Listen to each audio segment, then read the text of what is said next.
वो बहादुर जज जिन्होंने जनरल जिया के सामने इनकार कर दिया, भुट्टो को रिहा करके डिक्टेटर को आग बबूला कर दिया। फिर क्या हुआ? बहादुर जज की सबक आमूज कहानी, हामिद मीर की जुबानी। सीनियर सहाफ़ी हामिद मीर ने अपने ताज़ा तरीन कॉलम में एक बहादुर जज की कहानी बयान की है।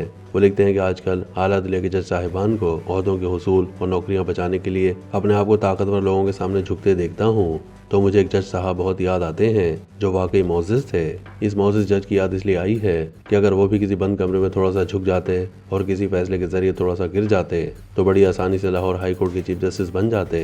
मजीद झुकते झुकाते सुप्रीम कोर्ट भी पहुंच जाते और एक दिन चीफ जस्टिस ऑफ पाकिस्तान भी बन जाते।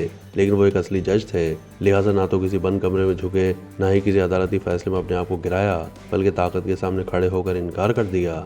इस बहादुर जज ने किसी कर्नल या ब्रिगेडियर के सामने नहीं, चीफ मार्शल एडमिनिस्ट्रेटर जनरल जिया उल हक के सामने इनकार कर दिया और इसी इनकार ने उन्हें तारीख में हमेशा के लिए जिंदा कर दिया। इस बहादुर और दयानतदार जज का नाम जस्टिस ख्वाजा मोहम्मद अहमद समदानी था, जो जस्टिस के.एम. समदानी के नाम से जाने जाते हैं। जस्टिस समदानी की जिंदगी के वाक़यात पर नजर डालें तो यकीन नहीं आता कि कोई जज इतना दरवेश भी हो सकता है कि सच्चाई और इंसाफ की खातिर अदलिया के आला तरीन ओहदों के पास पहुंचकर भी सब कुछ ठुकरा दिया।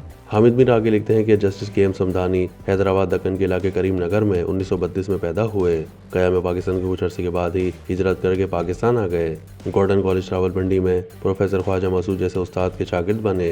गैर मामूली जहानत के बाइस स्कॉलरशिप हासिल की और अमेरिका की येल यूनिवर्सिटी से एलएलएम किया। सीएसएस का इम्तिहान इम्तियाजी नंबरों से पास करके आला सरकारी अफसर बनने के बजाय जुडिशल सर्विस में आ गए। एक नौजवान डिस्ट्रिक्ट एंड सेशन जज की हैसियत से काम शुरू किया तो जनरल अयूब खान पाकिस्तान के हुक्मरान थे। एक दिन अदालत में बैठे थे कि खातून हुक्मरान वक्त की वालदा का सिफारिशी खत लेकर आईं। Justice KM. समदानी ने पूछा कि ये क्या है। खातून ने कहा कि जनरल अयूब खान की वालदा का खत है। जज साहब ने ये खत फाड़कर आतिशदान में फेंक दिया। जब उनकी पोस्टिंग सियालकोट में थी तो एक दिन chief justice of Pakistan A R. Cornelius एक डिस्पेंसरी के इफ्तिताह के लिए वहां आए थे। डिस्पेंसरी का इफ्तिताह वो जाती हैसियत में करने आए। शहर के डिस्ट्रिक्ट एंड सेशन जज के.एम. समदानी को चीफ जस्टिस ऑफ पाकिस्तान का इस्तकबाल करना चाहिए था, लेकिन ये उनके फ़राइज़ में शामिल नहीं था। लिहाजा उन्होंने चीफ जस्टिस ऑफ पाकिस्तान को नज़रअंदाज कर दिया। रकीबों ने चीफ जस्टिस के सामने काफ़ी लगाई बुझाई की, लेकिन ए.आर. कार्निलियस भी एक उसूल परस्त जज थे। उन्होंने के.एम. समदानी की गुस्ताखी नज़रअंदाज कर दी। साल 1972 में जस्टिस के.एम. समदानी को लाहौर हाई कोर्ट में जज मुकर्रर कर दिया गया। 1977 में मार्शल लॉ नाफिज हो गया तो कुछ अरसे के बाद ही वो लाहौर हाई कोर्ट के कायम मकाम चीफ जस्टिस बन गए।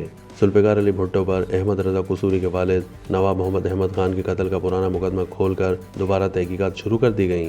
मुकदमा भुट्टो साहब की वजारत उस्मा में लाहौर पुलिस ने दर्ज किया था, लेकिन दोबारा तहकीकात की जिम्मेदारी एफआईए को सौंपी गई। भुट्टो साहब कोट लखपत जेल में थे और उनके वकला हाई कोर्ट के जरिए भुट्टो साहब के लिए छोटी छोटी सहूलतें हासिल करने लगे जिनकी कानून में गुंजाइश मौजूद नहीं थी। हामिद मीर के बकौल एक दफा जस्टिस के.एम. समदानी ने भुट्टो साहब को जेल में कागज और कलम फराहम करने का हुक्म दिया तो उनके साथ ही जज जस्टिस मौलवी मुश्ताक हुसैन उनके पास आए और कहा कि समदानी साहब, आप तो भुट्टो को कुछ ज्यादा ही फेवर दे रहे हैं। समदानी साहब ने जवाब में कहा कि बतौर जज मैं आपका मातहत नहीं, मुझे बेहतर इल्म है कि मैंने अदालत में क्या करना है। कुछ ही दिनों के बाद जुल्फ़िकार अली भुट्टो की जमानत की दरख्वास्त दायर कर दी गई। Justice KM. समदानी कायम मकाम चीफ जस्टिस थे। वो ये जमानत की दरख्वास्त किसी दूसरे जज को रेफर करके अपनी जान भी छुड़ा सकते थे, लेकिन उन्होंने बतौर सीनियर जज अपनी अदालत में इस दरख्वास्त की समाअत की और भुट्टो को जमानत पर रिहा करने का हुक्म दे दिया। जुल्फ़िकार अली भुट्टो की जमानत पर रिहाई ने जनरल जिया उल हक को आग बबूला कर दिया। उन्होंने पंजाब के मार्शल एडमिनिस्ट्रेटर से पूछा, तुमने भुट्टो को रिहाई के बाद गिरफ्तार क्यों नहीं किया? जनरल इकबाल ने जवाब में कहा कि भुट्टो के खिलाफ कोई दूसरा मुकदमा नहीं था। फिर भुट्टो को मार्शल लॉ रेगुलेशन के तहत गिरफ्तार कर लिया गया। जस्टिस मौलवी मुश्ताक हुसैन के जनरल जिया उल हक से करीबी रवाबित थे। वो पहले ही जनरल जिया को जस्टिस के.एम. समदानी से बदजन कर चुके थे। लिहाजा समदानी साहब को उनके ओहदे से हटाकर वफाकी सेक्रेटरी कानून बना दिया गया और मौलवी मुश्ताक हुसैन लाहौर हाई कोर्ट के चीफ जस्टिस बन गए। सीनियर सहाफ़ी मजीद लिखते हैं कि साल 1979 में जुल्फ़िकार अली भुट्टो के अदालती कत्ल के बाद जनरल जिया उल हक एक ऐसे खूनख्वार फौजी डिक्टेटर बन चुके थे जिनको अमेरिका की पुष्ट पनाही भी हासिल थी। एक दिन फौजी डिक्टेटर काबीना के इजलास की सदारत कर रहा था। इजलास में तमाम वफाकी सेक्रेटरी भी मौजूद थे। फौजी डिक्टेटर ने बड़ी रऊनत से कहा कि बाद सेक्रेटरी बड़े करप्ट हैं, मेरा जी चाहता है कि उनकी पतलून उतार कर उन्हें उल्टा लटका दूं।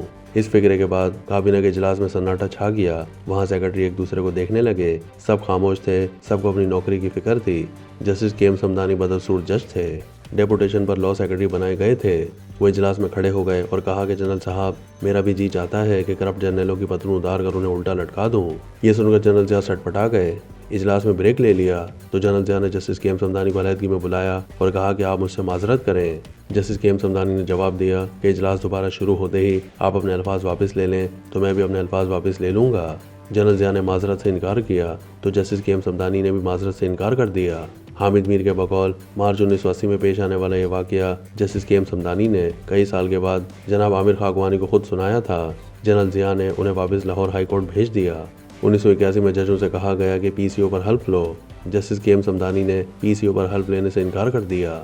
जीओआर लाहौर में 11 एकमिन रोड पर उनकी रिहाइश थी। साथ ही जज और वकीला ने कहा कि जज साहब हल्फ ले लें और चीफ जस्टिस बन जाएं। उनकी उम्र उस वक्त 46 साल थी। उन्हें कहा गया कि आप तो लाहौर हाई कोर्ट के बाद सुप्रीम कोर्ट के चीफ जस्टिस भी बन जाएंगे। जज साहब तो असली जज थे। इनकार पर कायम रहे और इस्तीफा दे दिया। उस वक्त सबसे छोटी बेटी की उम्र सिर्फ 5 साल थी। फिर उनके दर बदर होने की एक लंबी कहानी है, लेकिन इब्ने अरबी और वासिफ अली वासिफ के मद्दा इस दरवेश जज का जर्नल के सामने इनकार उन्हें तारीख में हमेशा के लिए जिंदा कर गया। कॉलम के आखिरी हिस्से में हामिद मीर ने तजजिया पेश किया कि आजकल के अक्सर जजों को तारीख में जिंदा रहने का कोई शौक नहीं है, लिहाजा वो बंद कमरे में इकरार करके बहुत कुछ पा लेते हैं।